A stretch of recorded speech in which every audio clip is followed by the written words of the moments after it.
بسم اللہ الرحمن الرحیم۔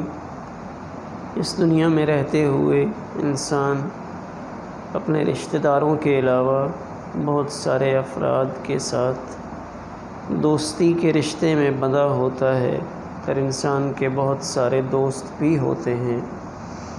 تو قرآن پاک نے ہمیں اشارہ دیا ہے کہ دوستی ایسی ہو جو آخرت کے اعتبار سے نقصان دہ نہ ہو۔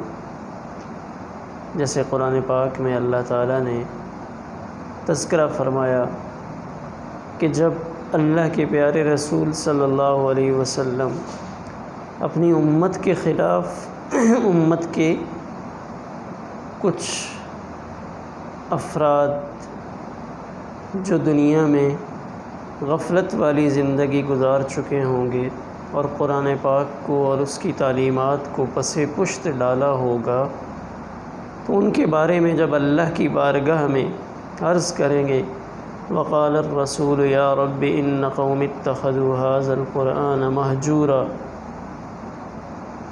تو یہاں پہ تذکرہ ہے یا ویلتی لیتنی لم اتخذ فلانا خلیلا۔ قیامت کے دن بندہ افسوس کرے گا، اے کاش میں نے فلاں کو دوست نہ بنایا ہوتا، لم اتخذ فلانا خلیلا، فلاں میرا دوست نہ بنتا کہ اس نے مجھے غلط راستے پہ لگا دیا۔ اسی طرح دوسری جگہ قرآن پاک میں اللہ نے ارشاد فرمایا الاخلاء یومئذ بعضهم لبعض عدو، کہ بہت ساری دوستیاں وہ دشمنیوں میں تبدیل ہو جائیں گی، یعنی دوست دشمنوں کی صورت میں نظر آئیں گے، الا المتقین، ہاں اگر دوست متقی ہیں تو پھر وہ دوستی برقرار رہے گی۔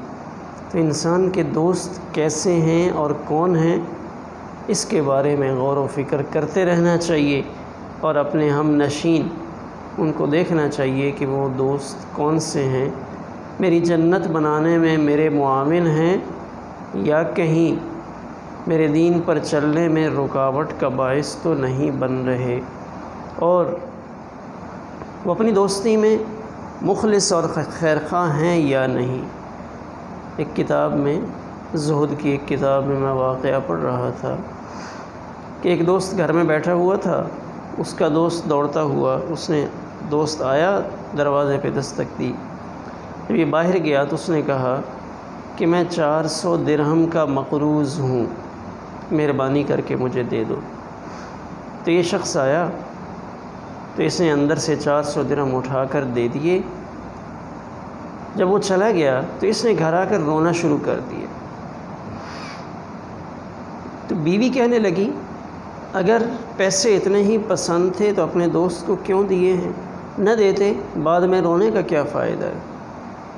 تو وہ کہنے لگا نہیں، میں اس وجہ سے نہیں رو رہا کہ میں نے 400 درہم اپنے دوست کو دیے، میں تو اس وجہ سے رو رہا ہوں کہ یہ میرا دوست تھا، اس کے باوجود میں نے اس کے حالات کیوں نہ معلوم کیے، اس کے مانگے بغیر میں نے اس کی مدد کیوں نہ کی۔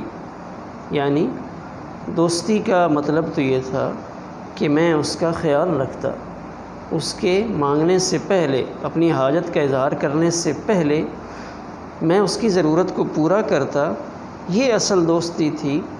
مانگ کے اس نے مجھ سے لیا تو یہ دوستی تو نہ ہوئی۔ تو میں اپنے اس رویے پر افسوس کا اظہار کر رہا ہوں کہ میں اپنے دوست کے احوال سے باخبر نہیں رہا۔ تو دوستی ایسی ہو جو دنیا اور آخرت دونوں میں انسان کے لیے معاون ہو۔ ہمارے ایک استاد محترم وہ فرمایا کرتے تھے کہ دوست کا جو لفظ ہے اس میں 4 حرف ہیں۔ دال سے وہ دوست دیانت دار ہونا چاہیے، واو سے وفادار ہونا چاہیے، سین سے سچا ہونا چاہیے، اور تا سے تابع دار ہونا چاہیے۔ یعنی دوست کے اندر یہ 4 خوبیاں ہوں تو یہ دوستی کے لائق ہے۔ اس لیے خدا را اپنی دوستی ایسی رکھی جائے جو آخرت میں نقصان کا باعث نہ بنے، اور انسان آخرت میں اس پر حسرت اور افسوس کا اظہار نہ کرے۔